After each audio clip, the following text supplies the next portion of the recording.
High dears, এইগুলো নাতি নাতনির পাঠশালার ব্যাকআপ চ্যানেল। কোনো কারণে যদি মেইন চ্যানেলের সমস্যা দেখা দিই, তোমাদের সাথে যেন আবারও কানেক্ট হতে পারি, সেই জন্য এই চ্যানেলগুলো সাবস্ক্রাইব করে দিও। সুপ্রিয় শিক্ষার্থীরা, বার্ষিক পরীক্ষার জন্য আর মাত্র 3.5 মাস সময় আছে। এখন থেকে তোমরা সব বিষয়ের উপর ক্লাস পাবে এবং ক্লাসগুলোর প্লেলিস্ট করা থাকবে। চ্যানেল থেকে প্লেলিস্টগুলো সিরিয়ালে দেখে নিতে পারো। সুপ্রিয় শিক্ষার্থীরা, আমরা এখন বাস্তব সমস্যার সমাধানের সহজ সমীকরণ এই অধ্যায়টা নিয়ে আলোচনা করব। জাস্ট আমরা অনুশীলনের কাজগুলোই সমাধান করব। অনুশীলনের কাজগুলো সমাধান করলেই তোমাদের চলবে আপাতত বার্ষিক পরীক্ষার জন্য। সহজ সমীকরণ a1x plus b1y equals to c1, a2x plus b2y equal to c2 এর সাথে তুলনা করে নিচের ছকের খালি ঘরগুলো পূরণ করো। তো এই ঘরগুলো পূরণ করার আগে আমাদের মেইন বইয়ের 119 নম্বর পৃষ্ঠার ছকটা ভালোভাবে বুঝতে হবে। তো এই ছকটার দিকে লক্ষ্য করো, দুই চলক বিশিষ্ট সরল সহজ সমীকরণ। এখানে কিন্তু দুইটা চলক রয়েছে, a1x plus b1y equal to c1, a2x plus b2y equal to c2। অনুপাতগুলোর তুলনা a1 by a2 not equals to b1 by b2, অর্থাৎ আমি এখানে ধরে নেই a1 by a2 এর মান হচ্ছে হাফ, b1 by b2 এর মান হচ্ছে 3/2 ধরে নিচ্ছি। তো এইটা আর এইটা কিন্তু সমান না, এটা হচ্ছে নট ইকুয়াল টু। তো এরকম a1 by a2 not equals to b1 by b2 হলে এরকম ক্ষেত্রে লেখচিত্রের সমীকরণ দুইটির অবস্থান কি হবে? দুইটি পরস্পর ছেদি সরল রেখা হবে। সমঞ্জস অর্থাৎ সমাধান আছে, অসমঞ্জস যার সমাধান নেই। তো এই ক্ষেত্রে সমঞ্জস হবে। বীজগাণিতিক সিদ্ধান্ত, একটি মাত্র সাধারণ সমাধান আছে, অর্থাৎ এক্স ওয়াই এর মান কেবল একটা আছে। তারপর a1 by a2 equals to b1 by b2 equals to c1 by c2, অর্থাৎ তিনোটাই যদি সমান হয়, যেমন 1/2 ইকুয়াল 1/2 ইকুয়াল 1/2, অর্থাৎ তিনোটার মানই কিন্তু সমান। এইরকম হলে লেখচিত্রের ধরনটা হবে দুইটি সমাপতিত সরল রেখা। অর্থাৎ তোমাদের একটু ধারণা দিয়ে এখানে ধরো এইটা হচ্ছে ছক কাগজ, ঠিক আছে? আমাদের এক্সের সরল রেখাটা পেয়েছি এইভাবে, ওয়াইটা ঠিক সেম এইভাবেই হবে। তো এই ক্ষেত্রে এই দুইটা সরলরেখা দুইটা সমপতিত সরলরেখা হয়ে গেল। তারপর এটা হচ্ছে সমঞ্জস অর্থাৎ সমাধান আছে, এবং এক্স ওয়াইয়ের ক্ষেত্রে অসংখ্য সাধারণ সমাধান পাবে। দেন a1 by a2 equals b1 by b2 not equals two c1 by c2, অর্থাৎ অনেকটা এইরকম। ধরো half a1 by a2, b1 by b2 এর মানও হাফ, কিন্তু c1 by c2 এর মান হাফ নয়, আমরা 2/3 ধরে নিচ্ছি। তো এই দুইটার মান সমান, কিন্তু এইটার মান সমান না। এই ক্ষেত্রে এটা হবে দুইটি অসমাপতিত সরলরেখা কিন্তু পরস্পর সমান্তরাল, ঠিক আছে? এই ক্ষেত্রে এটা হবে অসমঞ্জস যার সমাধান নেই, অর্থাৎ কোনো সাধারণ সমাধান পাবে না। আমরা এখন অনুশীলনী অঙ্কের প্রথমটার সমাধান করব। তো এখানে দেখো সমীকরণ জোটগুলো কি? x plus 3y equal 1, 2x plus 6y equal 2। তো এইগুলো আমাদের এখন ফিল আপ করতে হবে। তো আমি অঙ্কটা প্রথমে তুলে নিচ্ছি। x plus 3y equal 1, 2x plus 6y equal 2।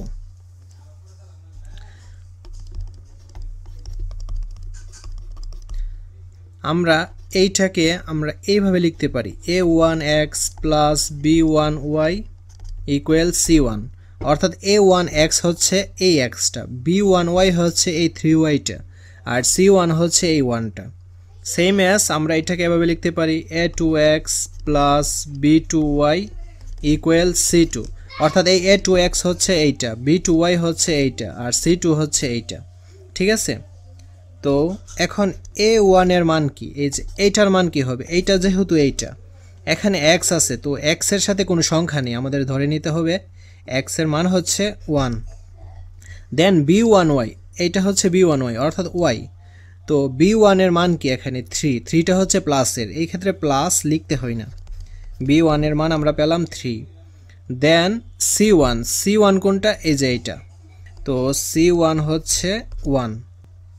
তারপর আমাদের A2 এর মান বের করতে হবে। A2 হচ্ছে এইটা, এইটা হচ্ছে 2, B2 হচ্ছে এইটা, এইটা হচ্ছে 6, দেন C2 হচ্ছে এইটা, এটা হচ্ছে কি, এইটা হচ্ছে 2। ঠিক আছে, আমরা মানগুলো কিন্তু বের করে ফেলেছি। তারপর বইয়ের ছকে কি রয়েছে, A1/A2। আমরা এখানে A1 এর মান পেয়েছি 1 আর A2 এর মান কি পেয়েছি 2, অর্থাৎ হাফ। দেন B1/B2, B1 এর মান আমরা পেয়েছি 3 আর B2 এর মান কি পেয়েছি 6, কাটাকাটি করা যায়, 3 দুগুণে 6 উপরে 1 অর্থাৎ হাফ। দেন C1/C2, তো C1 এর মান আমরা কি পেয়েছি 1 আর C2 এর মান পেয়েছি 2, তো তিনটার মানই দেখো হাফ। তো এখন আমরা এইটার মান পেয়েছি কি হাফ, এইটার মানও পেয়েছি হাফ, এইটার মানও পেয়েছি হাফ। ঠিক আছে, এইরকম হলে তো এই যে দেখো এখানে অ্যান্সারটা দেওয়া রয়েছে, এই যে এইরকম। তো এরকম যদি তিনটাই সমান হয় আমাদের অনুপাতগুলো তুলনা করতে হবে। A1/A2 equal B1/B2 equal C1/C2। লেখচিত্রের তুলনা, দুইটি সমাপতিত সরলরেখা সামঞ্জস্য নাকি অসামঞ্জস্য, অবশ্যই সামঞ্জস্য। বীজগাণিতিক সিদ্ধান্ত, অসংখ্য সাধারণ সমাধান আছে। তারপর আমরা 2 নম্বরটা করব, এই যে এইটা করব। তো প্রথমে অঙ্কটা তুলে নিচ্ছি, 2x - 5y = 3, দেন x + 3y = 1। তো এখান থেকে আমাদের কি বের করতে হবে, A1 এর মান। A1 সমান আমরা কি পেয়েছি 2। তারপর B1 হচ্ছে এখানে 5টা কিসের, মাইনাসের, মাইনাস থাকলে আমাদের লিখতে হবে -5। দেন C1 এর মান হচ্ছে 3। তারপর A2 এর মান কি 1, B2 এর মান হচ্ছে 3, C2 এর মান হচ্ছে 1। A1/A2, A1 এর মান আমরা পেয়েছি 2 আর A2 এর মান কি 1, তো আমাদের এই ক্ষেত্রে অ্যান্সারটা হবে 2, কারণ নিচের 1 এর কোনো ভ্যালু নাই। ঠিক আছে, তারপর B1/B2, B1 এর মান হচ্ছে -5 আর B2 এর মান কি 3, এইটাই। দেন C1/C2, C1 এর মান হচ্ছে 3 আর C2 এর মান হচ্ছে কি 1, এই ক্ষেত্রে আমাদের অ্যান্সারটা হবে 3। তো আমরা মান কিন্তু পেয়ে গেছি। তো এখন আমরা ফিল আপ করতেছি, এই যে দেখো প্রথমটা হচ্ছে 2, তারপরটা হচ্ছে -5/3, দেন 3। তো A1/A2 এটার সাথে কিন্তু এটা মিলতেছে না। ঠিক আছে, তো আমরা এটা লিখে দিব, A1/A2 not equals two B1/B2। তো এরকম যদি A1/A2 এবং B1/B2 এর মান যদি না মিলে তাহলে তৃতীয়টাই যাওয়ার দরকার নেই, জাস্ট আমরা এভাবে লিখে দিতে পারি, A1/A2 not equals two B1/B2। তো লেখচিত্রে তুলনা, এরকম হলে দুইটা পরস্পরছেদী সরলরেখা হবে। দেন সামঞ্জস্য এবং বীজগাণিতিক সিদ্ধান্ত হচ্ছে একটি মাত্র সাধারণ সমাধান আছে। তারপর আমরা 3 নম্বরটা তুলে নিচ্ছি, 2x - 4y = 7, x - 3y = -2। A1 হচ্ছে 2, B1 হচ্ছে -4, তো C1 কি হবে 7 হবে। দেন A2 কি হবে 1 হবে, B2 কি হবে -3 হবে, C2 হবে -2। তারপর A1/A2, A1/A2 এর মান কি, A1 এর মান হচ্ছে 2 আর A2 এর মান হচ্ছে 1, তো অ্যান্সারটা হবে 2। দেন B1/B2, B1 এর মান হচ্ছে -4 আর B2 এর মান হচ্ছে -3, তো মাইনাস এবং এই মাইনাস কি হয়ে যাবে কাটাকাটি, তো অ্যান্সারটা হবে 4/3। তারপর C1/C2, আমাদের C1 এর মান হচ্ছে 7 এবং C2 এর মান হচ্ছে -2, তো তিনটাই কিন্তু অসমান। এই ক্ষেত্রে দ্বিতীয়টার মতো সেম হবে, অর্থাৎ প্রথম এবং দ্বিতীয়টা সমান না, তো তৃতীয়টাই যাওয়ার দরকার নেই।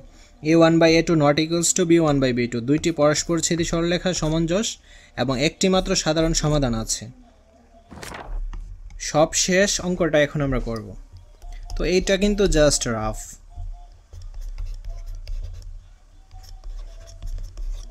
তারপর x - 2y = 1, A1, এখানে A1 হচ্ছে -1/2, তারপর b1 হচ্ছে মাইনাসের 1 এবং c1 কি 0।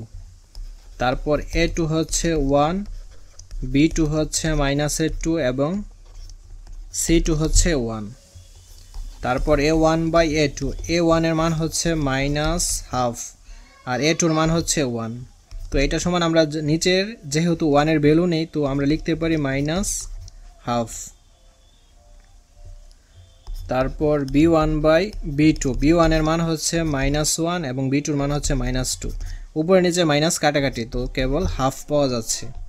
দেন c1 বাই c2, c1 এর মান হচ্ছে 0 এবং c2 এর মান হচ্ছে 1। তো কোনো সংখ্যা দিয়ে যদি শূন্যকে ভাগ করা হয় তাহলে অ্যান্সার শূন্যই আসবে। তো এখানে দেখো প্রথম এবং দ্বিতীয়টা মিলতেছে না কিন্তু, তো তৃতীয়টাই যাওয়ার দরকার নেই। এই ক্ষেত্রে a1 by a2 not equals to b1 by b2, দুইটি পরস্পর ছেদি সরলরেখা সমঞ্জস। একটি মাত্র সাধারণ সমাধান আছে। আশা করছি তোমরা একের সমাধানগুলো ভালোভাবে বুঝতে পেরেছ। জাস্ট অনুশীলনীর অঙ্কগুলো সমাধান করলে বার্ষিক পরীক্ষায় তোমাদের জন্য ভালো হবে, ঠিক আছে? জাস্ট অনুশীলনীর অঙ্কগুলোই তোমরা সমাধান করো। আজকের ক্লাসটা এই পর্যন্তই। পরবর্তী ক্লাসে আমরা 2 নম্বর অঙ্কের সমাধান করব।